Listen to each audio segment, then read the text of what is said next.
आ जाओ जी, आ जाओ डॉक्टर साहब जी, आ जाओ आ जाओ आ जाओ, आ जाओ इतने बैठो जी। वाह जी वाह, वाह जी वाह, वाह जी वाह। डॉक्टर साहब जी आया ਨੂੰ बहुत बहुत स्वागत है जी ਤੁਹਾਨੂੰ। किसान वीरों ते भैनों जय हिंद लैके हाजिर हाँ ਤੁਹਾਡਾ अपना प्रोग्राम मेरा पिंड मेरे खेत।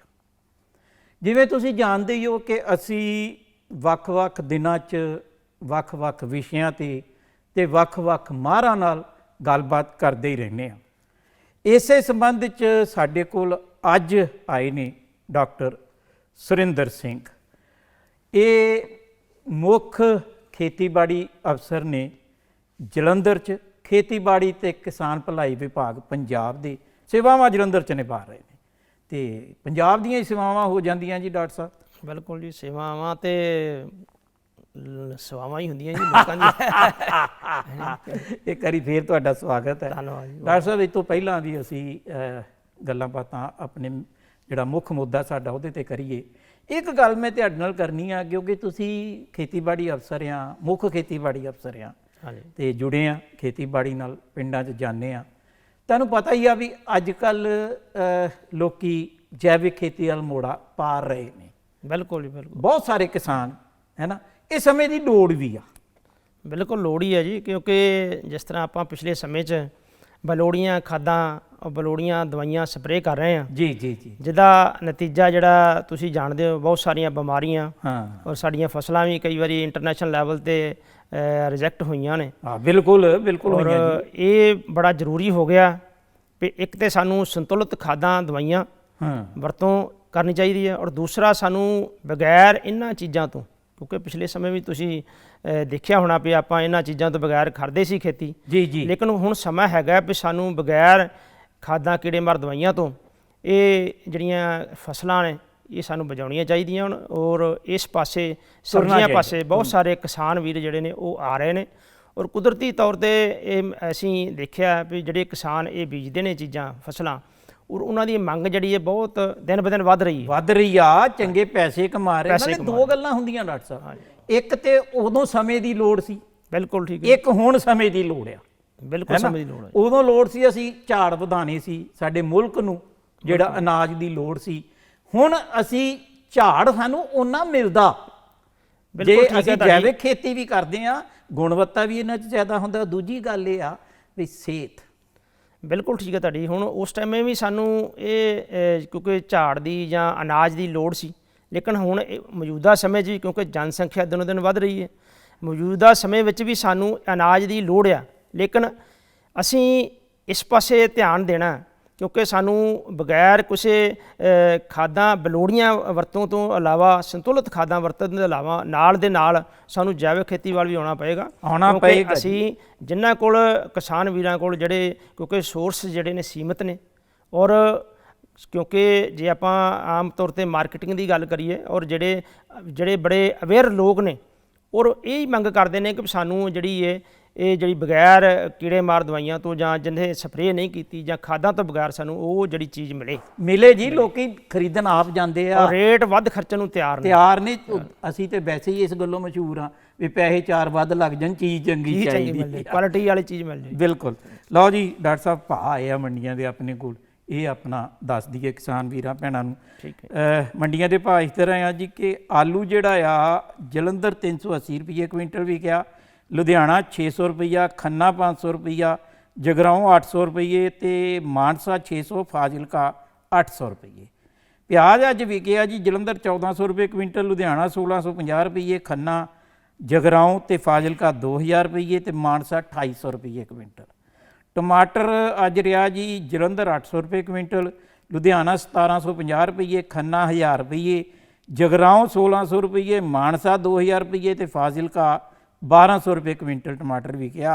ਬੈਂਗਣ ਜਿਹੜਾ ਅੱਜ ਰਿਹਾ ਜਲੰਧਰ 800 ਤੇ 50 ਰੁਪਈਏ, ਲੁਧਿਆਣੇ 700 ਰੁਪਈਏ, ਖੰਨਾ 500 ਰੁਪਈਏ, ਜਗਰਾਓਂ ਭਾਅ ਚੰਗਾ ਮਿਲਿਆ ਜੀ ਬੈਂਗਣਾ ਦਾ 2200 ਰੁਪਏ ਕੁਇੰਟਲ ਭਾਅ ਰਿਹਾ ਜੀ, ਮਾਨਸਾ 1400 ਰੁਪਈਏ ਤੇ ਫਾਜ਼ਿਲਕਾ 1500 ਰੁਪਈਏ। ਠੀਕ ਹੈ। ਤੇ ਮਟਰ ਵਿਕੇ ਆ ਜੀ ਜਲੰਧਰ 1500 ਰੁਪਈਏ, ਲੁਧਿਆਣਾ 1300 ਰੁਪਈਏ, ਖੰਨਾ 2300 ਰੁਪਈਏ, ਜਗਰਾਓਂ 1800 ਰੁਪਈਏ, ਮਾਨਸਾ 2800 ਰੁਪਈਏ ਭਾਅ ਮਿਲਿਆ ਜੀ ਤੇ ਫਾਜ਼ਿਲਕਾ 2000 ਰੁਪਏ ਮਟਰਾਂ ਦਾ ਭਾਅ ਰਿਹਾ ਜੀ।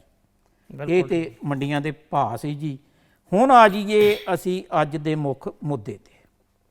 ਅੱਜ ਡਾਕਟਰ ਸਾਹਿਬ ਤੁਹਾਡੇ ਨਾਲ ਗੱਲਬਾਤ ਕਰਾਂਗੇ ਬਈ ਖੇਤੀ ਦੇ ਸਰਬਪੱਖੀ ਵਿਕਾਸ ਲਈ ਉਪਰਾਲੇ। ਕਿਸਾਨ ਵੀਰੋ ਤੇ ਭੈਣੋ, ਤੁਸੀਂ ਵੀ ਜੇ ਸਾਡੇ ਅੱਜ ਦੇ ਵਿਸ਼ੇ ਤੇ ਕੋਈ ਸਵਾਲ ਪੁੱਛਣਾ ਚਾਹੁੰਦੇ ਹੋ, ਸਾਡੇ ਮਾਹਰ ਬੈਠੇ ਨੇ ਡਾਕਟਰ ਸੁਰਿੰਦਰ ਸਿੰਘ ਜੀ, ਇਹਨਾਂ ਨੂੰ ਪੁੱਛ ਸਕਦੇ ਹੋ ਸਾਨੂੰ ਟੈਲੀਫੋਨ ਕਰਕੇ। ਸਾਡਾ ਟੈਲੀਫੋਨ ਨੰਬਰ ਹੈ 0181 281 42 61। ਦੂਜਾ ਨੰਬਰ ਹੈ 0181 281 42 64। ਇਹਨਾਂ ਚੋਂ ਕਿਸੇ ਇੱਕ ਨੰਬਰ ਤੇ ਫੋਨ ਕਰਕੇ ਤੁਸੀਂ ਸਵਾਲ ਪੁੱਛ ਸਕਦੇ ਹੋ। ਡਾਕਟਰ ਸਾਹਿਬ, ਗੱਲ ਇਹ ਆ ਵੀ ਸਭ ਤੋਂ ਪਹਿਲਾਂ ਆਈਏ ਵੀ ਜੇ ਕਿਤੇ ਆਪਾਂ ਨਿਕਲ ਜਾਈਏ ਆਪਣੇ ਪਿੰਡ 'ਚ, ਆਪਣੇ ਪਿੰਡੋਂ ਬਾਹਰ, ਪੰਜਾਬ 'ਚ ਕਿਧਰੇ ਵੀ ਨਿਕਲ ਜਾਈਏ, ਅੱਜ ਕੱਲ੍ਹ ਝਾਤ ਮਾਰੀਏ ਤੇ ਹਰ ਪਾਸੇ ਇੱਕੋ ਹੀ ਚੀਜ਼ ਨਜ਼ਰ ਆਉਂਦੀ ਆ, ਉਹ ਆ ਕਣਕ। ਬਿਲਕੁਲ ਜੀ। ਤੇ ਤੁਸੀਂ ਖੇਤੀਬਾੜੀ ਵਿਭਾਗ 'ਚ ਮੁੱਖ ਖੇਤੀਬਾੜੀ ਅਫਸਰ ਹੋ, ਵਿਚਰਦੇ ਹੋ, ਪੂਰੇ ਪੰਜਾਬ 'ਚ ਵਿਚਰਦੇ ਹੋ। ਕੀ ਸੋਚਦੇ ਹੋ ਤੁਸੀਂ ਵੀ ਇਸ ਵੇਲੇ ਸਾਡੀ ਕਣਕ ਦੀ ਸਾਡੇ ਸੂਬੇ 'ਚ ਕੀ ਸਥਿਤੀ ਹੈ, ਕੀ ਹਾਲਾਤ ਹੈ? ਮਿੱਠਾ ਸਿੰਘ ਜੀ, ਤੁਸੀਂ ਬਿਲਕੁਲ ਠੀਕ ਫਰਮਾਇਆ। ਕਿਉਂਕਿ ਆਪਾਂ ਜੇ ਗੱਲ ਕਰੀਏ ਫਸਲਾਂ ਦੀ, ਤੇ ਕਣਕ ਸਾਡੀ ਜਿਹੜੀ ਇਹ ਇੱਕ ਮੁੱਖ ਫਸਲ ਆ ਜੀ। ਔਰ ਤਕਰੀਬਨ ਕੋਈ 45 ਕੁ ਲੱਖ ਹੈਕਟੇਅਰ ਜਿਹੜਾ ਰਕਬਾ, ਜਿਹੜਾ ਸਾਰੇ ਪੰਜਾਬ 45 ਕੁ ਲੱਖ ਹੈਕਟੇਅਰ ਜਿਹੜਾ ਸਾਡਾ ਇਹ ਵਾਹੀਯੋਗ ਰਕਬਾ ਜੀ। ਔਰ ਜਿਹਦੇ 'ਚੋਂ ਕੋਈ 35 ਕੁ ਲੱਖ ਲਗਭਗ ਜਿਹੜਾ ਰਕਬਾ ਜਿਹੜਾ ਕਣਕ ਥੱਲੇ ਇਸ ਵੇਲੇ ਬਿਜਾਈ ਹੋਈ ਹੈ। ਔਰ ਇਹ ਜਿਹੜੀ ਇਸ ਵੇਲੇ ਫਸਲ ਦੀ ਹਾਲਤ ਆ, ਉਹ ਤਕਰੀਬਨ ਜੋ ਸਾਨੂੰ ਰਿਪੋਰਟਾਂ ਪੰਜਾਬ 'ਚੋਂ ਜਾਂ ਕਹਿ ਲਈਏ ਜਾਂ ਆਸੇ ਪਾਸੋਂ ਮਿਲੀਆਂ ਨੇ, ਉਹਦੇ ਮੁਤਾਬਕ ਜਿਹੜੀ ਫਸਲ ਦੀ ਹਾਲਤ ਜਿਹੜੀ ਬਹੁਤ ਵਧੀਆ ਹੈ। ਕਿਉਂਕਿ ਇਸ ਸਮੇਂ ਕਈ ਵਾਰੀ ਪੀਲੀ ਕੁੰਗੀ ਲੱਗ ਜਾਂਦੀ ਹੈ ਜਾਂ ਤੇਲਾ ਪੈ ਜਾਂਦਾ, ਉਹ ਵੀ ਤੇਲੇ ਦੀਆਂ ਰਿਪੋਰਟਾਂ ਜਿਹੜੀਆਂ ਸਾਡੀਆਂ ਕੋਈ ਸਾਨੂੰ ਸਪਰੇਅ ਕਰਨ ਦੀ ਲੋੜ ਨਹੀਂ ਪਈ। ਔਰ ETL ਲੈਵਲ ਹੁੰਦਾ ਵੀ ਇਹ ਇਕਨੋਮਿਕ ਥ੍ਰੈਸ਼ਹੋਲਡ ਜੀ। ਜੇ ਇਹ ਸਾਨੂੰ ਲੋੜ ਹੁੰਦੀ ਸਪਰੇਅ ਦੀ ਮਾਹਰਾਂ ਦੇ ਮੁਤਾਬਕ, ਫਿਰ ਸਾਨੂੰ ਕਰਨੀ ਪੈਂਦੀ ਹੈ, ਨਹੀਂ ਤੇ ਸਾਨੂੰ ਸਪਰੇਅ ਕਰਨ ਦੀ ਲੋੜ ਨਹੀਂ। ਕਿਉਂਕਿ ਉਹਦੇ ਵਿੱਚ ਕਈ ਵਾਰੀ ਆਮ ਤੌਰ ਤੇ ਸਾਡੇ ਮਿੱਤਰ ਕੀੜੇ ਹੁੰਦੇ ਨੇ, ਉਹ ਵੀ ਤੇਲਾ ਜਿਹੜਾ ਉਹ ਖਾ ਲੈਂਦੇ ਨੇ, ਔਰ ਸਾਨੂੰ ਸਪਰੇਅ ਕਰਨ ਦੀ ਲੋੜ ਨਹੀਂ ਪੈਂਦੀ। ਸਪਰੇਅ ਨਾਲ ਤੇ ਫਿਰ ਉਹ ਮਿੱਤਰ ਕੀੜੇ ਵੀ ਚਲੇ ਜਾਂਦੇ। ਮਿੱਤਰ ਕੀੜੇ, ਬਿਲਕੁਲ ਠੀਕ ਹੈ ਜੀ। ਇਸੇ ਕਰਕੇ ਤੇ ਆਪਾਂ ਕਹਿੰਦੇ ਆ ਵੀ ਮਾਹਰ ਦੀ ਸਲਾਹ ਤੋਂ ਬਗੈਰ ਕੋਈ ਸਪਰੇਅ ਨਾ ਕਰੋ। ਕਿਉਂਕਿ ਹੋ ਸਕਦਾ ਕਈ ਵਾਰੀ ਉੱਤੇ ਭੁੰਡੀ ਜਿਹੜੀ ਉੱਡ ਰਹੀ ਹੈ ਉਹ ਮਿੱਤਰ ਕੀੜਿਆਂ ਦੀ ਹੋਵੇ, ਤੇ ਅਸੀਂ ਕਹਿੰਦੇ ਆ ਵੀ ਹੋ ਸਕਦਾ ਕੀੜਾ ਲੱਗਾ ਤੇ ਅਸੀਂ ਸਪਰੇਅ ਵੱਲ ਧਿਆਨ ਦੇ ਦਈਏ, ਔਰ ਸਪਰੇਅ ਦੇ ਨਾਲ ਸਾਡੇ ਜਿਹੜੇ ਮਿੱਤਰ ਕੀੜੇ ਵੀ ਉਹ ਵੀ ਮਰ ਜਾਂਦੇ ਨੇ। ਸੋ ਇਸ ਕਰਕੇ ਸਾਨੂੰ ਬਗੈਰ ਸਲਾਹ ਤੋਂ ਮਾਹਰਾਂ ਦੀ ਔਰ ਬਗੈਰ ਦੇਖੇ ਦਿਖਾਏ ਸਾਨੂੰ ਸਪਰੇਅ ਨਹੀਂ ਕਰਨੀ ਚਾਹੀਦੀ। ਜੀ ਜੀ। ਅੱਛਾ, ਇਸ ਵੇਲੇ ਜਿਹੜੀ ਫਸਲ ਦੀ ਜਿਸ ਤਰ੍ਹਾਂ ਤੁਸੀਂ ਗੱਲ ਰਹੇ ਹੋ, ਬਿਲਕੁਲ ਠੀਕ ਹੈ, ਕੋਈ ਸਮੱਸਿਆ ਕੋਈ ਹੈ ਨਹੀਂ। ਕੋਈ ਹੈ ਨਹੀਂ। ਚਲੋ ਵਾਹਿਗੁਰੂ ਜਿਹੜਾ ਸਫਲ ਕਰੂਗਾ ਸਾਨੂੰ ਇਸੇ ਕੰਮ ਦੇ ਵਿੱਚ। ਅੱਛਾ ਡਾਕਟਰ ਸਾਹਿਬ, ਸਮੇਂ ਤੇ ਬਹੁਤ ਸਾਰੀਆਂ ਚੀਜ਼ਾਂ ਨਵੀਆਂ ਆਉਂਦੀਆਂ ਆ, ਹਰ ਪੱਖੋਂ ਆਉਂਦੀਆਂ ਆ, ਹਰ ਪਾਸੇ ਜਿੱਥੇ ਵੀ ਜਿਹੜਾ ਵੀ ਕਿੱਤਾ ਹੁੰਦਾ ਉਹਦੇ 'ਚ ਆਉਂਦੀਆਂ ਆ, ਸਾਡੀ ਕਿਸਾਨੀ 'ਚ ਵੀ ਆਉਂਦੀਆਂ। ਬਿਲਕੁਲ ਬਿਲਕੁਲ। ਤੇ ਇਹ ਲੋੜ ਪੈਂਦੀ ਆ ਜਾਗਰੂਕ ਕਰਨ ਦੀ, ਸਾਡੇ ਲੋਕਾਂ ਨੂੰ, ਕਿਸਾਨਾਂ ਨੂੰ ਜਾਗਰੂਕ ਕਰਨਾ। ਤੇ ਖੇਤੀ ਦੇ ਸਰਬਪੱਖੀ ਵਿਕਾਸ ਲਈ, ਕਿਸਾਨਾਂ ਨੂੰ ਜਾਗਰੂਕ ਕਰਨ ਲਈ ਤੁਹਾਡੇ ਕਿਹੜੇ ਉਪਰਾਲੇ ਇਸ ਵੇਲੇ ਚੱਲ ਰਹੇ ਆ? ਮਿੱਠਾ ਸਿੰਘ ਜੀ, ਬਿਲਕੁਲ ਠੀਕ ਹੈ। ਕਿਉਂਕਿ ਤਕਨੀਕਾਂ ਜਿਹੜੀਆਂ ਨੇ ਖੇਤੀ ਸੰਬੰਧੀ, ਉਹ ਸਮੇਂ ਤੇ ਨਵੀਆਂ ਨਿਕਲਦੀਆਂ ਰਹਿੰਦੀਆਂ ਨੇ, ਔਰ ਉਹਨਾਂ ਤਕਨੀਕਾਂ ਨੂੰ ਜਾਂ ਸੁਨੇਹਿਆਂ ਨੂੰ ਕਿਸਾਨਾਂ ਤੱਕ ਜਿਹੜਾ ਸਮੇਂ ਸਿਰ ਪਹੁੰਚਾਉਣਾ ਬਹੁਤ ਜ਼ਰੂਰੀ ਹੈ ਜੀ। ਜਿਸ ਤਰ੍ਹਾਂ ਆਪਾਂ ਗੱਲ ਕਰ ਰਹੇ ਹੁਣ ਮੀਡੀਆ ਦੇ ਰਾਹੀਂ ਸਾਡਾ ਇਹ ਸੁਨੇਹਾ ਜਿਹੜਾ ਉਹ ਕਿਸਾਨਾਂ ਤੱਕ ਪਹੁੰਚ ਰਿਹਾ, ਇਸੇ ਤਰ੍ਹਾਂ ਹੀ ਸਾਡਾ ਅਖਬਾਰਾਂ ਦੇ ਰਾਹੀਂ ਜਾਂ ਕੋਈ ਸਾਡੇ ਜਰਨਲ ਜਾਂ ਲੇਖਾਂ ਰਾਹੀਂ ਸਾਡਾ ਸੁਨੇਹਾ ਪਹੁੰਚਦੇ ਨੇ। ਉਹ ਫਿਰ ਦੂਸਰਾ ਜ਼ਰੀਆ ਸਾਡਾ ਵੀ ਛੋਟੇ ਹੀ ਕੈਂਪ ਜਾਂ ਵੱਡੇ ਕੈਂਪ ਲਗਾ ਕੇ ਜਾਂ ਮੇਲੇ ਟਾਈਪ ਲਗਾ ਕੇ ਉਹ ਸੁਨੇਹੇ ਜਿਹੜੇ ਨੇ ਸਾਡੇ ਅਸੀਂ ਕਿਸਾਨਾਂ ਤੱਕ ਪਹੁੰਚਾਉਂਦੇ ਹਾਂ, ਜਾਂ ਕੋਈ ਨਵੀਂ ਤਕਨੀਕ ਜਿਹੜੀ ਹੈ ਉਹ ਕਿਸਾਨਾਂ ਤੱਕ ਪਹੁੰਚਾਉਂਦੇ ਹਾਂ। ਬਗੈਰ ਜਦੋਂ ਹਾੜੀ ਆਉਂਦੀ ਹੈ, ਹਾੜੀ ਦੀ ਬਿਜਾਈ ਤੋਂ ਪਹਿਲਾਂ, ਹੁਣ ਜਿਸ ਤਰ੍ਹਾਂ ਸਾਉਣੀ ਆਉਣੀ ਹੈ, ਸਾਉਣੀ ਤੋਂ ਪਹਿਲਾਂ ਇਹ ਬਕਾਇਦਾ ਅਸੀਂ ਕੈਂਪ ਲਗਾ ਕੇ ਜਿਹੜੇ ਉਹ ਤਕਨੀਕੀ ਸੁਨੇਹੇ ਨੇ ਔਰ ਜਿਹੜੀਆਂ ਨਵੀਆਂ ਤਕਨੀਕਾਂ ਹੋਈਆਂ ਨੇ ਉਸ ਕਿਸਾਨਾਂ ਤੱਕ ਪਹੁੰਚਾਉਣੀਆਂ ਨੇ, ਜਾਂ ਕੋਈ ਨਵੀਂ ਸਿਫਾਰਿਸ਼ ਕੋਈ ਬੀਜਾਂ ਦੀ ਹੋਈ ਹੈ ਉਹ ਅਸੀਂ ਜਾ ਕੇ ਕਿਸਾਨਾਂ ਨੂੰ ਦੱਸਣਾ। ਉਹ ਜਿਹਦੇ ਨਾਲ ਅਸੀਂ ਆਸ ਕਰਦੇ ਹਾਂ ਕਿ ਕਿਸਾਨ ਜਿਹੜੇ ਨੇ ਉਹਨੂੰ ਅਪਣਾ ਕੇ ਤਕਨੀਕ ਨੂੰ ਆਉਣ ਵਾਲੇ ਸਮੇਂ 'ਚ ਉਹਨਾਂ ਦਾ ਕੋਈ ਫਾਇਦਾ ਹੋਏਗਾ ਔਰ ਜ਼ਰੂਰ ਝਾੜ ਦੇ ਵਿੱਚ ਵਾਧਾ ਹੋਏਗਾ ਜੀ, ਬਿਲਕੁਲ ਹੋਏਗਾ। ਅੱਛਾ ਡਾਕਟਰ ਸਾਹਿਬ, ਦੇਖੋ ਗੱਲ ਇਹ ਹੈ ਕਿ ਅਸੀਂ ਆਪਣੇ ਹਿੱਸੇ ਦੀ ਹਰ ਚੀਜ਼ ਵਿਰਸੇ 'ਚ ਆਪਣੇ ਬੱਚਿਆਂ ਨੂੰ ਦੇ ਕੇ ਜਾਂਦੇ ਹਾਂ, ਠੀਕ ਆ। ਤੇ ਬੱਚਿਆਂ ਨੂੰ ਕਹਿੰਦੇ ਆ ਵੀ ਅਸੀਂ ਵਿਰਸਾ ਸੰਭਾਲਿਆ ਸੀ, ਗਾਂ ਇਹ ਤੁਸੀਂ ਸੰਭਾਲਣਾ। ਤੇ ਇਹ ਸਾਡੀ ਖੇਤੀਬਾੜੀ ਵੀ ਅਸੀਂ ਵਿਰਸੇ 'ਚ ਦੇਣੀ ਤੇ ਬੱਚਿਆਂ ਨੂੰ ਆ। ਪਰ ਮੈਂ ਕਾਫੀ ਜਿਹੜਾ ਆ ਥਾਵਾਂ 'ਤੇ ਜਾ ਕੇ ਪਤਾ ਕੀਤਾ, ਨੌਜਵਾਨ ਜਿਹੜੇ ਆ ਨਾ, ਇਹ ਖੇਤੀਬਾੜੀ ਤੋਂ ਥੋੜ੍ਹਾ ਓਹਲੇ ਹੁੰਦੇ ਜਾ ਰਹੇ ਆ। ਬਥੇਰਾ ਸਮਝਾਈਦਾ, ਬਹੁਤ ਸਮਝਾਈਦਾ, ਥੋੜ੍ਹਾ ਨਹੀਂ। ਪਰ ਤੁਸੀਂ ਤੇ ਖੇਤੀਬਾੜੀ ਜਿਹੜੇ ਮਹਿਕਮੇ 'ਚੋਂ ਉੱਚ ਅਧਿਕਾਰੀ ਹੋ, ਨੌਜਵਾਨਾਂ ਨੂੰ ਖੇਤੀ ਨਾਲ ਜੋੜਨ ਲਈ ਤੁਹਾਡੀ ਕੋਈ ਯੋਜਨਾ, ਕੋਈ ਪ੍ਰਬੰਧ, ਕੋਈ ਉਪਰਾਲੇ ਹੈ?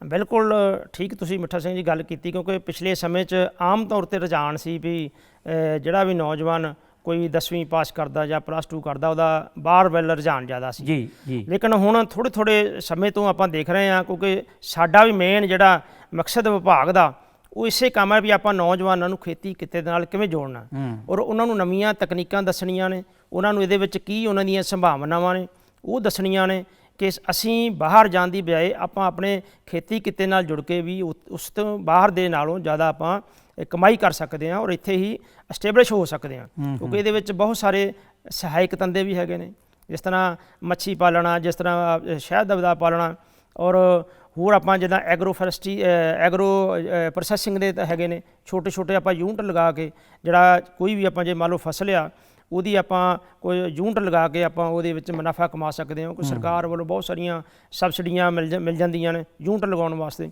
ਸੋ ਅਸੀਂ ਉਹਨਾਂ ਨੌਜਵਾਨਾਂ ਨੂੰ, ਜੇ ਉਹ ਨੌਜਵਾਨ ਕਿ ਚਾਹੁਣ ਕਿ ਸਾਨੂੰ ਟ੍ਰੇਨਿੰਗ ਦੀ ਲੋੜ ਹੈ, ਅਸੀਂ ਟ੍ਰੇਨਿੰਗ ਵੀ ਪ੍ਰੋਵਾਈਡ ਕਰਦੇ ਹਾਂ। ਸਾਡੇ ਕੋਲ ਬਹੁਤ ਸਾਰੀਆਂ ਸਕੀਮਾਂ ਨੇ ਔਰ ਉਹਨਾਂ ਤੋਂ ਲਗਾਤਾਰ ਅਸੀਂ ਜਿਹੜੇ ਕੋਰਸ ਛੋਟੇ ਹੈਗੇ ਨੇ ਕੋਰਸ ਦੇ ਕੇ ਜਾਂ ਸਾਡੇ ਕੋਲ ਯੂਨੀਵਰਸਿਟੀ ਦੇ ਨਾਲ ਅਸੀਂ ਤਾਲਮੇਲ ਕਰਾ ਕੇ ਉੱਥੇ ਅਸੀਂ ਕੋਰਸ ਦਵਾ ਕੇ ਉਹ ਨੌਜਵਾਨਾਂ ਨੂੰ ਇਸ ਵਾਸਤੇ ਪ੍ਰੇਰਿਤ ਕਰ ਰਹੇ ਹਾਂ। ਬਿਲਕੁਲ। ਮੈਂ ਕਈ ਜਗ੍ਹਾ 'ਤੇ ਗਿਆ ਡਾਕਟਰ ਸਾਹਿਬ, ਉੱਥੇ ਇੱਕ ਜਗ੍ਹਾ 'ਤੇ ਫੁੱਲਾਂ ਦੀ ਖੇਤੀ ਹੁੰਦੀ ਆ। ਉਹ ਆਪਣਾ ਜ਼ਿਮੀਂਦਾਰ ਨਾਲ ਮੈਂ ਗੱਲਬਾਤ ਵੈਸੇ ਹੀ ਮਿਲ ਗਏ ਤੇ ਉਹਨਾਂ ਨਾਲ ਕੀਤੀ ਸੀ ਜੀ ਕਿ ਇਹ ਫੁੱਲਾਂ ਦੀ ਖੇਤੀ ਤੁਸੀਂ ਕਰਦੇ ਹੋ, ਇਹ ਮੰਡੀਕਾਰੀ ਕਿੱਦਾਂ ਕਰਦੇ?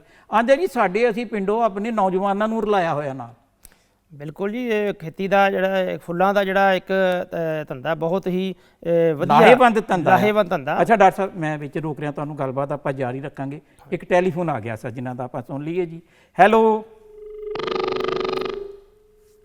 ਲਓ ਜੀ, ਹੈਲੋ। ਮੈਨੂੰ ਲੱਗਦਾ ਕਿ ਉਹ ਜਾਂ ਤਾਂ ਕੱਟਿਆ ਗਿਆ ਫੋਨ, ਕੋਈ ਨਹੀਂ, ਦੁਬਾਰਾ ਕਰ ਲੈਣਗੇ। ਤੇ ਨੌਜਵਾਨ ਇਹ ਠੀਕ ਆ ਵੀ ਸਾਨੂੰ ਖੇਤੀਬਾੜੀ ਲਈ ਜ਼ਮੀਨ ਚਾਹੀਦੀ ਹੁੰਦੀ ਆ, ਪਰ ਸਾਡੇ ਕੋਲ ਹੁਣ ਅਸੀਂ ਕਈ ਬੰਦੇ ਬਾਹਰੋਂ ਲਿਆਉਂਦੇ ਆ ਵੀ ਸਾਡੇ ਨਾਲ ਧੰਦਾ ਕਰੋ, ਕਿ ਜੇ ਸਾਡੇ ਨੌਜਵਾਨ ਹੀ ਸਾਡੇ ਨਾਲ ਰਲ ਜਾਣਗੇ, ਖੇਤੀਬਾੜੀ ਨਾਲ ਸੰਬੰਧਿਤ ਧੰਦੇ ਕਰਨਗੇ, ਤੇ ਮੈਨੂੰ ਲੱਗਦਾ ਬਹੁਤ ਵਧੀਆ ਰੋਟੀ ਖਾ ਸਕਦੇ। ਬਿਲਕੁਲ ਕਿ ਜ਼ਰੂਰੀ ਨਹੀਂ ਹੈ ਕਿ ਵੀ ਆਪਾਂ ਬਹੁਤ ਜ਼ਿਆਦਾ ਸਾਡੇ ਕੋਲ ਜ਼ਮੀਨ, ਕਈ ਵਾਰੀ ਸਾਡੇ ਕੋਲ ਛੋਟੇ ਜਿਹੜੇ ਜ਼ਿਮੀਂਦਾਰ ਨੇ ਉਹਨਾਂ ਕੋਲ ਜ਼ਮੀਨ ਵੀ ਛੋਟੀ ਹੈ ਔਰ ਨੌਜਵਾਨ ਬੜੇ ਵਧੀਆ ਤਰੀਕੇ ਨਾਲ ਇਹ ਧੰਦਾ ਅਪਣਾ ਕੇ, ਜਿਸ ਤਰ੍ਹਾਂ ਹੁਣ ਸਾਡੇ ਤੁਸੀਂ ਆਪਾਂ ਜੈਵਿਕ ਖੇਤੀ ਦੀ ਗੱਲ ਕੀਤੀ ਹੈ ਜੀ ਜੀ, ਉਹ ਕੋਈ ਕੁਝ ਕਿਸਾਨ ਜਿਹੜੇ ਇਹੋ ਜਿਹੇ ਨੇ ਉਹ ਆਪਣੀ ਜ਼ਮੀਨ ਵੀ ਨਹੀਂ ਔਰ ਥੋੜ੍ਹੀ ਜਿਹੀ ਜ਼ਮੀਨ ਦੇ ਟੁਕੜੇ ਤੋਂ ਔਰ ਉਹ ਜੈਵਿਕ ਖੇਤੀ ਦੇ ਜਿਹੜੀ ਪ੍ਰੋਡਿਊਸ ਪੈਦਾ ਕਰਕੇ, ਜਿੱਦਾਂ ਕਈ ਵਾਰੀ ਆਪਾਂ ਗੰਨੇ ਦੀ ਗੱਲ ਕਰ ਲਈਏ, ਗੁੜ ਜਿਹੜਾ ਉਹ ਵੱਖ-ਵੱਖ ਕਿਸਮਾਂ ਦਾ ਤਿਆਰ ਕਰਕੇ ਔਰ ਉਹਨਾਂ ਨੂੰ ਬਾਹਰ ਵੀ ਜਾਣ ਦੀ ਲੋੜ ਨਹੀਂ, ਉਹ ਪਹਿਲਾਂ ਹੀ ਆਰਡਰ ਜਿਹੜਾ ਬੁੱਕ ਹੋਇਆ ਹੁੰਦਾ। ਉਹ ਈਵਨ ਕਿ ਸਾਡਾ ਆਪਾਂ ਜ਼ਿਲ੍ਹੇ ਜਲੰਧਰ ਦੀ ਵੀ ਗੱਲ ਕਰ ਲਈਏ ਤੇ ਸਾਡੇ ਕੋਲ ਇੱਦਾਂ ਦੇ ਯੂਨਿਟ ਹੈਗੇ ਨੇ ਜਿਹੜੇ ਉਹ ਪਹਿਲਾਂ ਹੀ ਉਹਨਾਂ ਨੂੰ ਆਰਡਰ ਹੋਏ ਹੁੰਦੇ ਨੇ ਵੀ ਬਾਹਰੋਂ ਸਾਨੂੰ ਇੰਨਾ ਗੁੜ ਚਾਹੀਦਾ।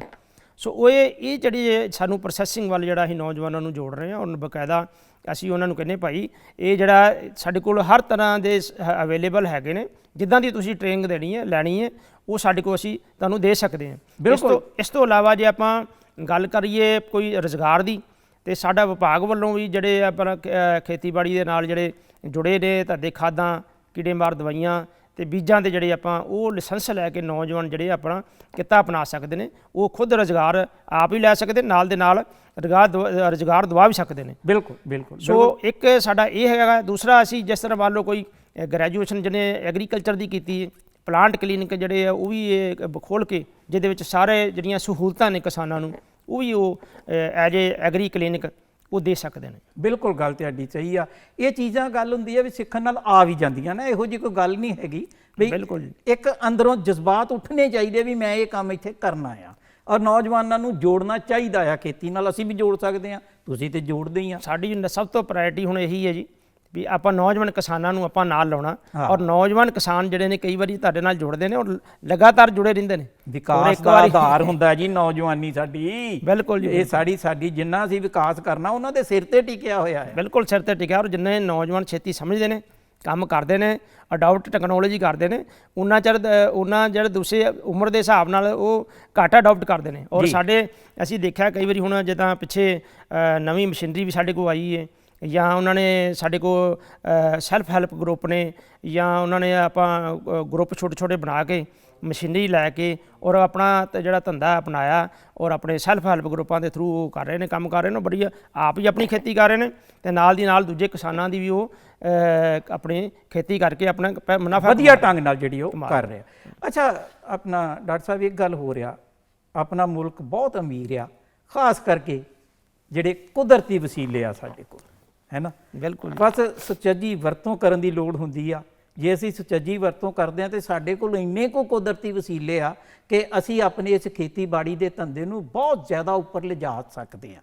ਤੇ ਖੇਤੀਬਾੜੀ ਦਾ ਵਿਕਾਸ ਕਰਨ ਲਈ ਕੁਦਰਤੀ ਜਿਹੜੇ ਵਸੀਲੇ ਆ ਇਹਨਾਂ ਦਾ ਇਸਤੇਮਾਲ ਕਰਨ ਲਈ ਕੋਈ ਤੁਹਾਡੀ ਯੋਜਨਾ, ਕੋਈ ਉਪਰਾਲੇ ਹੈ ਇਸ ਵੇਲੇ? ਬਿਲਕੁਲ ਜੀ, ਜਿਸ ਤਰ੍ਹਾਂ ਆਪਾਂ ਗੱਲ ਕਰ ਲਈਏ ਕੁਦਰਤੀ ਵਸੀਲਿਆਂ ਦੀ, ਜੇ ਆਪਾਂ ਗੱਲ ਕਰਦੇ ਹਾਂ ਪਾਣੀ ਦੀ, ਤੇ ਇਸ ਵੇਲੇ ਦੇਖੋ ਅੰਧਾਧੁੰਦ ਪਾਣੀ ਦੀ ਵਰਤੋਂ ਕਰਦਿਆਂ ਹੋਇਆਂ ਔਰ ਸਾਡੇ ਪੰਜਾਬ ਤੇ 140 ਬਲਾਕ ਨੇ, 110 ਬਲਾਕ ਇਸ ਵੇਲੇ ਡਾਰਕ ਜ਼ੋਨ 'ਚ ਆ ਗਏ ਨੇ। ਪਾਣੀ ਦੀ ਇਸ ਵੇਲੇ ਬੜੀ ਮੇਜਰ ਸਮੱਸਿਆ। ਜੀ ਜੀ, ਇਹ ਠੀਕ ਹੈ, ਸਾਨੂੰ ਉਸ ਟਾਈਮ ਤੇ ਸਾਨੂੰ ਅਨਾਜ ਦੀ ਜਿਹੜੀ ਸਮੱਸਿਆ ਸੀ, ਅਸੀਂ ਦੇਸ਼ ਦਾ ਢਿੱਡ ਭਰਨ ਵਾਸਤੇ ਅਸੀਂ ਵੱਖ-ਵੱਖ ਜਿਹੜੀਆਂ ਕਿਸਮਾਂ ਜਾਂ ਆਜ਼ਾਦ ਕੀਤੀਆਂ ਔਰ ਵੱਧ ਝਾੜ ਲੈਣ ਵਾਸਤੇ ਵੀ ਅਸੀਂ ਖਾਦਾਂ, ਕੀੜੇ ਮਾਰ ਦਵਾਈਆਂ ਵੱਧ ਤੋਂ ਵੱਧ ਜਿਹੜੀਆਂ ਨੂੰ ਇਸਤੇਮਾਲ ਕੀਤਾ ਜੀ।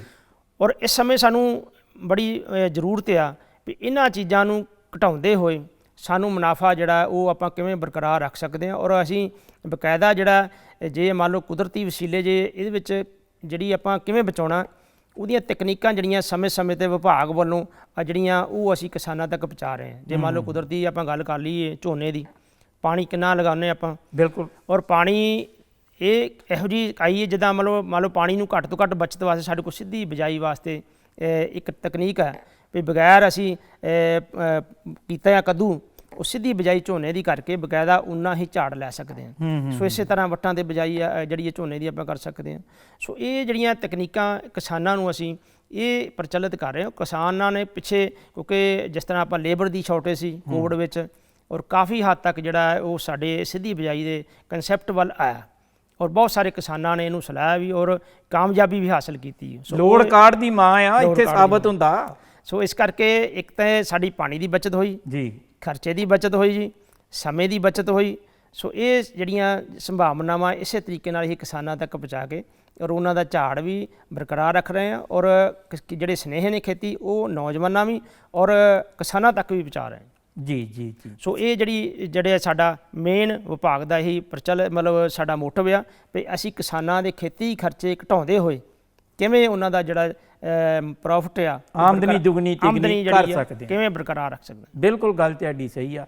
ਅੱਛਾ ਆਪਣਾ ਡਾਕਟਰ ਸਾਹਿਬ ਜੀ ਗੱਲ ਕਰੀਏ ਵੀ ਖੇਤੀਬਾੜੀ ਮੁਨੱਸਰ ਹੈਗੀ ਆ ਸਾਡੀ ਖਾਦਾਂ ਤੇ, ਦਵਾਈਆਂ ਤੇ, ਪਾਣੀ ਦੀ ਤੁਸੀਂ ਗੱਲ ਕੀਤੀ ਆ ਵੀ ਅਸੀਂ ਸੁਚੱਜੀ ਵਰਤੋਂ ਕਰਕੇ, ਘੱਟ ਵਰਤੋਂ ਕਰਕੇ ਵੀ ਵੱਧ ਪੈਦਾਵਾਰ ਲੈ ਸਕਦੇ ਹਾਂ, ਪਰ ਖਾਦਾਂ ਦੀ ਤੇ ਲੋੜ ਪੈਂਦੀ ਆ। ਔਰ ਜੇ ਉੱਥੇ ਗੱਲ ਆ ਜਾਈਏ ਫਿਰ ਆਉਂਦੀ ਹੈ ਗੱਲ ਕੁਆਲਿਟੀ ਦੀ, ਵੀ ਕੁਆਲਿਟੀ ਹੋਣੀ ਚਾਹੀਦੀ ਆ ਖਾਦਾਂ 'ਚ, ਦਵਾਈਆਂ 'ਚ ਗੁਣਵੱਤਾ ਪੂਰੀ ਹੋਣੀ ਚਾਹੀਦੀ ਆ। ਉਦਾਂ ਤੇ ਬਾਜ਼ਾਰ ਜਾਓ ਤੁਸੀਂ, ਤੁਹਾਨੂੰ ਵੇਚਦੇ ਦੇ ਹੀ ਦੇਣਗੇ ਜੇ ਤੁਸੀਂ ਬਿਨਾਂ ਪੁੱਛੇ ਜਾਓਗੇ ਮਾਹਰ ਦੇ ਵੀ ਕਿਹੜੀ ਚੀਜ਼ ਦੀ ਲੋੜ ਆ ਸਾਨੂੰ। ਇਹ ਕੁਆਲਿਟੀ ਖਾਦਾਂ ਤੇ ਦਵਾਈਆਂ ਵਾਸਤੇ ਤੁਹਾਡਾ ਵਿਭਾਗ ਕੀ ਪ੍ਰਬੰਧ ਕਰ ਰਿਹਾ? ਦੇਖੋ ਜੀ, ਕੁਆਲਿਟੀ ਕੰਟਰੋਲ ਜਿਹੜੀ ਹੈ ਇਹ ਆਪਾਂ ਖਾਦਾਂ, ਕੀੜੇਮਾਰ ਦਵਾਈਆਂ ਤੇ ਬੀਜਾਂ ਦੀ ਕੁਆਲਿਟੀ ਨੂੰ ਬਰਕਰਾਰ ਰੱਖਣ ਵਾਸਤੇ ਇਹ ਭਾਰਤ ਸਰਕਾਰ ਵੱਲੋਂ ਜਿਹੜੇ ਵੱਖ-ਵੱਖ ਐਕਟ, ਕੰਟਰੋਲ ਆਰਡਰ ਜਿਹੜੇ ਬਣੇ ਹੋਏ ਨੇ ਉਹਨਾਂ ਦੇ ਤਹਿਤ ਇਹ ਅਸੀਂ ਜਿਹੜੇ ਡੀਲਰਾਂ ਨੂੰ ਲਾਇਸੈਂਸ ਬਕਾਇਦਾ ਜਿਹੜੇ ਉਹ ਦਿੰਦੇ ਆ। ਇੱਕ ਮਿੰਟ ਡਾਕਟਰ ਸਾਹਿਬ, ਆਪਣਾ ਗੱਲ ਇਹੋ ਹੀ ਜਾਰੀ ਰੱਖਾਂਗੇ। ਆਪਾਂ ਟੈਲੀਫੋਨ ਆ ਗਿਆ ਸੱਜਣਾ ਦਾ। ਹੈਲੋ ਜੀ। ਹੈਲੋ हेलो हाँ जी। नमस्कार सर, मैं नंदपुर मिश्रा बाराबंकी उत्तर प्रदेश से। जी नंद जी। हाँ, मेरा प्रश्न है कि जिस हिसाब से हमारी जनसंख्या बढ़ रही है, हमारी खेती के रकबा घट रहे हैं, तो उस खेती के संबंध में उसके आधारित हमें और कौन से व्यवसाय करनी चाहिए कि परिवार चलाना है, घर भी चलाना है? कोई लाइन ਦੇ ਵਿੱਚ ਖਰਾਬੀ ਹੈ ਜੀ ਮੈਨੂੰ ਲੱਗਦਾ, ਤੇ ਇਹ ਯੂਪੀ ਤੋਂ ਫੋਨ ਸੀ ਸਾਡੇ ਕੋਲ। ਮੈਨੂੰ ਲੱਗਦਾ ਵੀ ਜੇ ਲਾਈਨਾਂ ਠੀਕ ਹੋਣਗੀਆਂ ਇਹ ਦੁਬਾਰਾ ਸਾਨੂੰ ਫੋਨ ਕਰਨਗੇ, ਹੈ ਨਾ। ਤੇ ਆਪਣੀ ਗੱਲਬਾਤ ਚੱਲਦੀ ਪਈ ਸੀ ਕੁਆਲਿਟੀ ਖਾਦਾਂ ਤੇ ਦਵਾਈਆਂ ਦੀ। ਤੁਸੀਂ ਦੱਸ ਰਹੇ ਸੀ ਭਾਰਤ ਸਰਕਾਰ ਵੱਲੋਂ ਜਿਹੜੀਆਂ ਗਾਈਡਲਾਈਨ ਸਾਨੂੰ ਮਿਲੀਆਂ ਉਹਦੇ ਤੇ ਚੱਲ ਰਿਹਾ। ਉਹਨਾਂ ਗਾਈਡਲਾਈਨ ਦਾ ਮੁਤਾਬਕ ਅਸੀਂ ਬਕਾਇਦਾ ਜੇ ਕੋਈ ਇਹ ਕੰਮ ਕਰਨਾ ਚਾਹੁੰਦਾ ਤੇ ਉਹਨਾਂ ਨੂੰ ਅਸੀਂ ਲਾਇਸੈਂਸ ਜਿਹੜਾ ਉਹ ਦਿੰਦੇ ਹਾਂ। ਔਰ ਉਸ ਲਾਇਸੈਂਸ ਦੇ ਤਹਿਤ ਉਹ ਆਪਣਾ ਜਦੋਂ ਜਿੱਥੋਂ ਵੀ ਉਹਨੇ ਆਪਣੀ ਮੰਨ ਲਓ ਖਾਦ ਖਰੀਦਣੀ ਹੈ ਜਾਂ ਦਵਾਈ ਲੈਣੀ ਹੈ, ਉਸ ਡੀਲਰ ਨੇ ਉਹਦਾ ਬਕਾਇਦਾ ਉਹਨੂੰ ਬਿੱਲ ਤੇ ਲੈਣਾ, ਜਿਸ ਕੰਪਨੀ ਤੋਂ ਲੈਣਾ ਉਹ ਬਿੱਲ ਤੇ ਲੈ ਕੇ ਉਹਨੂੰ ਬਕਾਇਦਾ ਰਜਿਸਟਰ ਦੇ ਵਿੱਚ ਇੰਦਰਾਜ ਕਰਨਾ। ਇੰਦਰਾਜ ਕਰਨ ਤੋਂ ਬਾਅਦ ਉਹ ਡੀਲਰ ਜਿਹੜਾ ਉਹ ਕਿਸਾਨਾਂ ਨੂੰ ਬਿੱਲ ਤੇ ਦੇਵੇਗਾ। ਸੋ ਉਹ ਬਕਾਇਦਾ ਉਹਦਾ ਰਿਕਾਰਡ ਰੱਖੇਗਾ ਸੇਲ ਦਾ, ਸਟਾਕ ਦਾ। ਸੋ ਉਹਦੇ ਤਹਿਤ ਇਹ ਕੁਆਲਿਟੀ ਦੇ ਮਤਲਬ ਜਿਹੜੀ ਬਰਕਰਾਰ ਰੱਖਣ ਵਾਸਤੇ ਸਾਨੂੰ ਅਸੀਂ ਵਿਭਾਗ ਵੱਲੋਂ ਕੀ ਕਰਦੇ ਹਾਂ, ਸਾਡਾ ਇੱਕ ਜਿਹੜਾ ਟਾਰਗੇਟ ਜਿਹੜਾ ਫਿਕਸ ਹੋਇਆ ਹੁੰਦਾ ਵੀ ਅਸੀਂ ਇੰਨੇ ਸੈਂਪਲਿੰਗ ਜਿਹੜੀ ਕਰਨੀ ਹੈ।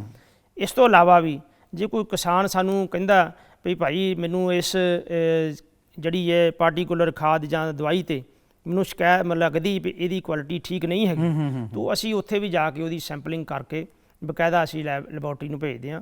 ਇਸ ਤੋਂ ਇਲਾਵਾ ਸਾਡਾ ਪੰਜਾਬ ਲੈਵਲ 'ਤੇ ਬਕਾਇਦਾ ਵੱਖਰੇ ਵੱਖਰੇ ਸਾਡੇ ਜਿਹੜੇ ਨੇ ਇਹ ਫਲਾਇੰਗ ਸਕੈਡ ਵੀ ਬਣੇ ਨੇ, ਅੰਤਰ ਬਲਾਕ ਦੇ ਲੈਵਲ 'ਤੇ ਵੀ ਸਾਡੇ ਬਣੇ ਨੇ, ਫਿਰ ਜ਼ਿਲ੍ਹਾ ਪੱਧਰ 'ਤੇ ਸਾਡੇ ਫਲਾਇੰਗ ਸਕੈਡ ਬਣੇ ਨੇ। ਉਹ ਅਸੀਂ ਅਚਨਚੇਤ ਕਿਤੇ ਵੀ ਜਾ ਕੇ ਅਸੀਂ ਚੈਕਿੰਗ ਕਰਵਾ ਕੇ ਆਪਾਂ ਇਹ ਜਿਹੜਾ ਇਹਦੀ ਕੁਆਲਿਟੀ ਨੂੰ ਬਰਕਰਾਰ ਰੱਖਣ 'ਚ ਜਿਹੜਾ ਮਦਦ ਕਰਦੇ, ਕਿਉਂਕਿ ਜਿਹੜਾ ਇਨਪੁਟਸ ਆ ਇੱਕ ਕਿਸਾਨਾਂ ਦੀ ਜਿਹੜੀ ਹੈ, ਕਿਉਂਕਿ ਇੱਕ ਮੰਨ ਲਓ ਬੀਜ ਦੀ ਵੀ ਗੱਲ ਕਰਦੀ ਹੈ, ਇੱਕ ਰੀੜ੍ਹ ਦੀ ਹੱਡੀ ਹੈ ਕਿਸਾਨੀ ਦੀ। ਜੇ ਆਪਣਾ ਸਾਡਾ ਬੀਜ ਹੀ ਸਾਨੂੰ ਮਾੜਾ ਮਿਲ ਗਿਆ ਤੇ ਸਾਡੀ ਖੇਤੀ ਤੇ ਕਾਮਯਾਬੀ ਤੇ ਹੋ ਨਹੀਂ ਸਕਦੀ। ਬਿਲਕੁਲ ਡਾਕਟਰ ਸਾਹਿਬ, ਇੱਕ ਟੈਲੀਫੋਨ ਆ ਗਿਆ ਹੋਰ ਸੱਜਣਾ ਦਾ, ਸੁਣ ਲਈਏ। ਹੈਲੋ ਜੀ। ਹੈਲੋ। ਹਾਂਜੀ ਹਾਂਜੀ, ਸਾਰਿਆਂ ਨੂੰ ਜੀ ਮੇਰੀ ਵੱਲੋਂ ਸਤਿ ਸ੍ਰੀ ਅਕਾਲ। ਸਤਿ ਸ਼੍ਰੀ ਅਕਾਲ ਜੀ। ਡਾਕਟਰ ਸਾਹਿਬ, ਮੈਂ ਆਪ ਜੀ ਨਾਲ ਗੱਲ ਸਾਂਝੀ ਕਰਨੀ ਚਾਹੁੰਦਾ ਕਿ ਆਪਾਂ ਜਿਸ ਟੌਪਿਕ ਤੇ ਅੱਜ ਜੈਵਿਕ ਖੇਤੀ ਵੱਲ ਚੱਲੇ ਆ, ਤੇ ਅਸਲ 'ਚ ਜੈਵਿਕ ਖੇਤੀ ਕਰਨ ਵਾਸਤੇ ਸਾਡੇ ਕੋਲ ਸਭ ਤੋਂ ਪਹਿਲਾਂ ਪਸ਼ੂ ਪਾ ਬਹੁਤ ਹੁੰਦਾ ਸੀ, ਮਾਲ ਡੰਗਰ ਬਹੁਤ ਹੁੰਦਾ ਸੀ, ਤੇ ਸਾਨੂੰ ਰੂੜੀ ਮਿਲ ਜਾਂਦੀ ਸੀ। ਅੱਜ ਇੱਕ ਗਾਂ ਮੱਝ ਰੱਖਦੇ ਆ, ਉਹ ਤੋਂ ਸਾਨੂੰ ਰੂੜੀ ਵੀ ਮਿਲਦੀ ਨੇ, ਉਹ ਮਿਲਦੀ ਵੀ ਆ, ਤਾਂ ਉਹ ਰੇਟ ਜ਼ਿਆਦਾ ਮੰਗਦੇ ਆ।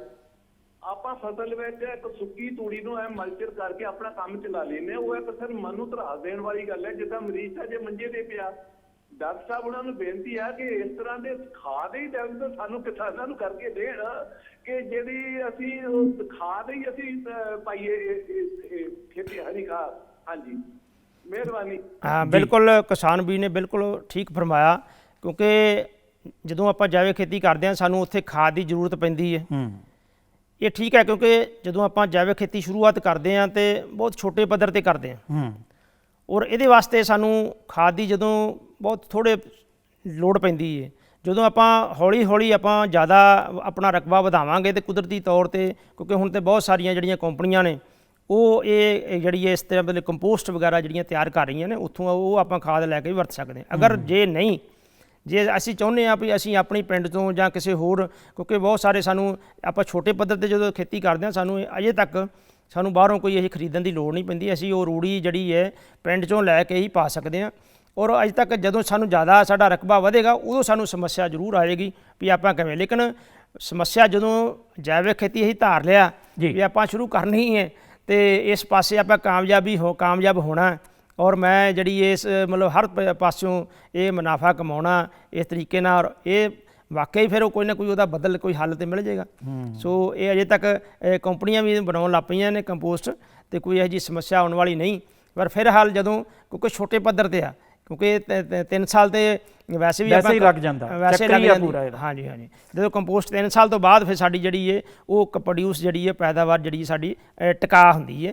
ਸੋ ਇਸ ਕਰਕੇ ਸਾਨੂੰ ਇਹਦੇ ਵਾਸਤੇ ਬਹੁਤ ਸਾਰੇ ਜਿਹੜੇ ਸਾਡੇ ਸਰਕਾਰੀ ਅਦਾਰੇ ਵੀ ਨੇ ਉਹ ਵੀ ਰਜਿਸਟਰਡ ਜਿਹੜਾ ਉਹ ਫਾਰਮਰ ਜਿਹੜੇ ਰਜਿਸਟਰਡ ਹੋ ਰਹੇ ਨੇ, ਔਰ ਬਕਾਇਦਾ ਉਹਨਾਂ ਨੂੰ ਗਾਂ ਦੱਸ ਰਹੇ ਨੇ ਵੀ ਕਿਵੇਂ ਅਸੀਂ ਜੈਵਿਕ ਖੇਤੀ ਕਰਨੀ ਔਰ ਕਿਵੇਂ ਸਾਡੀ ਪ੍ਰੋਡਿਊਸ ਹੈ, ਕਿਵੇਂ, ਕਿਉਂਕਿ ਮਾਰਕੀਟਿੰਗ ਉਸ ਨਾਲ ਦੇ ਨਾਲ ਹੀ ਇੱਕ ਸਾਡੇ ਜਲੰਧਰ ਜ਼ਿਲ੍ਹੇ ਵਿੱਚ ਇੱਕ ਮਾਰਕੀਟ ਜਿਹੜਾ ਗਰੁੱਪ ਬਣਿਆ ਜਿਹੜੀ ਇਹ ਪ੍ਰੋਡਿਊਸ ਕਰ ਰਹੇ ਨੇ, ਔਰ ਉਹਨਾਂ ਨੇ ਪਹਿਲਾਂ ਹੀ ਜਿਹੜੇ ਕੰਜ਼ਿਊਮਰ ਨੇ ਉਹ ਪਹਿਲਾਂ ਹੀ ਫੋਨ ਕਰਕੇ ਦੱਸਦੇ ਨੇ ਮੈਨੂੰ ਆਹ ਚੀਜ਼ ਚਾਹੀਦੀ ਹੈ ਔਰ ਮੇਰੀ ਇੱਥੇ ਤੁਸੀਂ ਭੇਜ ਦਿਓ। ਸੋ ਇਸ ਕਰਕੇ ਇਹ ਅਜੇ ਤੱਕ ਬੜੀ ਸੰਭਾਵਨਾਵਾਂ ਹੈਗੀਆਂ ਨੇ, ਕੋਈ ਇਹੋ ਜਿਹੀ ਗੱਲ ਨਹੀਂ ਹੈਗੀ। ਆਓ ਜੇ ਫੇਰ ਵੀ ਕੋਈ ਸਮੱਸਿਆ ਆਉਂਦੀ ਆ ਤੇ ਖੇਤੀਬਾੜੀ ਵਿਭਾਗ ਹੈ, ਯੂਨੀਵਰਸਿਟੀ ਸਾਡੇ ਕੋਲ ਆ, ਤੁਸੀਂ ਜਾਓ ਮਿਲੋ, ਹੈ ਨਾ। ਬਿਲਕੁਲ ਤੇ ਮਿਲ ਕੇ ਤੇ ਇਸ ਹਰ ਸਮੱਸਿਆ ਦਾ ਹੱਲ ਅਸੀਂ ਕੱਢ ਸਕਦੇ ਹਾਂ, ਇਹੋ ਜਿਹੀ ਕੋਈ ਗੱਲ ਹੈ ਨਹੀਂ। ਤੇ ਡਾਕਟਰ ਸਾਹਿਬ ਜੀ, ਉਹ ਮੌਸਮ ਦੇ ਬਾਰੇ ਜਾਣਕਾਰੀ ਆਈ ਆ, ਕਿਉਂਕਿ ਅਸੀਂ ਤੇ ਮੁਨੱਸਰ ਹੀ ਇਹਦੇ ਤੇ ਕਰਦੇ ਹਾਂ। ਬਿਲਕੁਲ ਜੀ, ਮੌਸਮ ਤਾਂ ਬਹੁਤ ਜ਼ਰੂਰੀ ਹੈ। ਇਹੋ ਜਿਹੀ ਇਸ ਵੇਲੇ ਸਾਡੀ ਹਾੜੀ ਤਿਆਰ ਹੈ ਔਰ ਹੋਰ ਸਮੇਂ ਤੇ ਸਾਡੀ ਜਿਹੜੀ ਹੈ ਅਪ੍ਰੈਲ ਸ਼ੁਰੂ ਹੋ ਜਾਣੀ ਹੈ। ਇਸ ਕਰਕੇ ਮੌਸਮ ਜਿਹੜਾ ਜੀ ਡਾਕਟਰ ਸਾਹਿਬ ਇਸ ਤਰ੍ਹਾਂ ਰਿਹਾ, ਤਾਪਮਾਨ ਦੱਸ ਦਈਏ ਪਹਿਲਾਂ ਵੀ ਪਟਿਆਲੇ 'ਚ ਵੱਧ ਤੋਂ ਵੱਧ 31.8 ਡਿਗਰੀ ਸੈਲਸੀਅਸ ਤੇ ਘੱਟ ਤੋਂ ਘੱਟ 17.9 ਡਿਗਰੀ ਸੈਲਸੀਅਸ, ਗੁਰਦਾਸਪੁਰ 'ਚ 29.7 ਤੇ 15.8, ਚੰਡੀਗੜ੍ਹ 'ਚ 32 ਡਿਗਰੀ ਸੈਲਸੀਅਸ ਤੇ 17.6, ਫਿਰੋਜ਼ਪੁਰ 'ਚ ਵੱਧ ਤੋਂ ਵੱਧ 33.4 ਤੇ ਘੱਟ ਤੋਂ ਘੱਟ 16.9, ਅੰਮ੍ਰਿਤਸਰ 'ਚ 32 ਡਿਗਰੀ ਸੈਲਸੀਅਸ ਤੇ 17 ਡਿਗਰੀ ਤੇ ਬਠਿੰਡਾ 'ਚ ਵੱਧ ਤੋਂ ਵੱਧ 33 ਡਿਗਰੀ ਸੈਲਸੀਅਸ ਤੇ ਘੱਟ ਤੋਂ ਘੱਟ 14.6 ਡਿਗਰੀ ਸੈਲਸੀਅਸ ਜਿਹੜਾ ਇਹ ਤਾਪਮਾਨ ਰਿਹਾ ਪਿਛਲੇ 24 ਘੰਟਿਆਂ 'ਚ। ਤੇ ਮੌਸਮ ਦੇ ਬਾਰੇ ਆਉਣ ਵਾਲੇ 24 ਘੰਟਿਆਂ 'ਚ ਜਿਹੜੇ ਮੌਸਮ ਮਹਿਕਮੇ ਵਾਲਿਆਂ ਨੇ ਸਾਨੂੰ ਖਬਰ ਘੱਲੀ ਆ ਵੀ ਮੌਸਮ ਖੁਸ਼ਕ ਰਹਿਣ ਦੀ ਸੰਭਾਵਨਾ ਹੈ। ਕਿਸਾਨ ਵੀਰੋ ਤੇ ਭੈਣੋ, ਤੁਸੀਂ ਕੋਈ ਹੋਰ ਸਾਨੂੰ ਸੁਝਾਅ ਦੇਣਾ ਚਾਹੁੰਦੇ ਹੋ? ਜਿੱਦਾਂ ਸਾਨੂੰ ਚੱਲਦੇ ਪ੍ਰੋਗਰਾਮ 'ਚ ਕਈ ਕਿਸਾਨ ਵੀਰ ਸਾਨੂੰ ਫੋਨ ਕਰਦੇ ਆ, ਤੁਸੀਂ ਜੇ ਫੋਨ ਨਹੀਂ ਸਾਨੂੰ ਕਰ ਸਕਦੇ ਤੇ ਸਾਨੂੰ ਖਤ ਲਿਖ ਸਕਦੇ ਆ, ਸਾਨੂੰ ਤੁਸੀਂ ਈਮੇਲ ਵੀ ਕਰ ਸਕਦੇ ਆ। ਖਤ ਲਿਖਣ ਲਈ ਸਾਡਾ ਪਤਾ ਨੋਟ ਕਰ ਲਓ। ਪ੍ਰੋਗਰਾਮ ਮੇਰਾ ਪਿੰਡ ਮੇਰੇ ਖੇਤ, ਡੀਡੀ ਪੰਜਾਬੀ, ਦੂਰਦਰਸ਼ਨ ਕੇਂਦਰ, ਭਗਵਾਨ ਮਹਾਵੀਰ ਮਾਰਗ, ਜਲੰਧਰ, ਪਿੰਨ ਕੋਡ 144001 ਤੇ ਸਾਡਾ ਈਮੇਲ ਐਡਰੈਸ ਹੈ ddpunjabijalandhar@gmail.com। ਕਿਸਾਨ ਵੀਰੋ ਤੇ ਭੈਣੋ, ਹੱਸਦੇ ਰਹੋ, ਵਸਦੇ ਰਹੋ, ਕੰਮ ਕਰੋ, ਮਿਹਨਤ ਕਰੋ, ਥੋੜ੍ਹਾ ਜਿਹਾ ਧਿਆਨ ਰੱਖੋ। ਅਜੇ ਵੀ ਬਸ ਕੀ ਆਂਦੇ ਹੁੰਦੇ ਆ ਵੀ ਹਾਥੀ ਲੰਘ ਗਿਆ, ਪੂਛ ਰਹਿ ਗਈ, ਪਰ ਜਾਂਦੇ ਜਾਂਦੇ ਪੂਛ ਵੀ ਕਈ ਵਾਰੀ ਲਬੇੜ ਜਾਂਦੀ ਆ। ਕਰੋਨਾ ਤੋਂ ਥੋੜ੍ਹਾ ਜਿਹਾ ਇਹਤਿਆਤ ਸਾਨੂੰ ਅਜੇ ਵੀ ਵਰਤਣ ਦੀ ਲੋੜ ਹੈ। ਬਾਹਰ ਜਾਓ ਤੇ ਸਮਾਜਿਕ ਦੂਰੀ ਬਣਾ ਕੇ ਰੱਖੋ, ਮਾਸਕ ਪਾ ਕੇ ਰੱਖੋ ਤੇ ਜਦੋਂ ਵਾਪਸ ਆਓ ਤੇ ਹੱਥ ਚੰਗੀ ਤਰ੍ਹਾਂ ਸਾਫ਼ ਕਰੋ। ਜਿਨ੍ਹਾਂ ਨੇ ਵੈਕਸੀਨ ਨਹੀਂ ਲਵਾਈ ਉਹ ਵੈਕਸੀਨ ਜਿਹੜੀ ਆ ਜ਼ਰੂਰ ਲਵਾ ਲੈਣ। ਜਿਨ੍ਹਾਂ ਨੇ ਦੋਵੇਂ ਡੋਜ਼ ਲਵਾ ਲਈਆਂ ਆ ਉਹ ਬੂਸਟਰ ਡੋਜ਼ ਜਿਹੜੀ ਆ ਜਦੋਂ ਉਹਨਾਂ ਦਾ ਸਮਾਂ ਹੁੰਦਾ ਆ 9 ਮਹੀਨੇ ਬਾਅਦ ਉਹ ਜ਼ਰੂਰ ਲਵਾਉਣ। ਆਪਣਾ ਤੇ ਆਪਣੇ ਪਰਿਵਾਰ ਦਾ ਧਿਆਨ ਰੱਖੋ। ਹੁਣ ਸਾਨੂੰ ਇਜਾਜ਼ਤ ਦਿਓ। ਜੈ ਹਿੰਦ ਜੀ।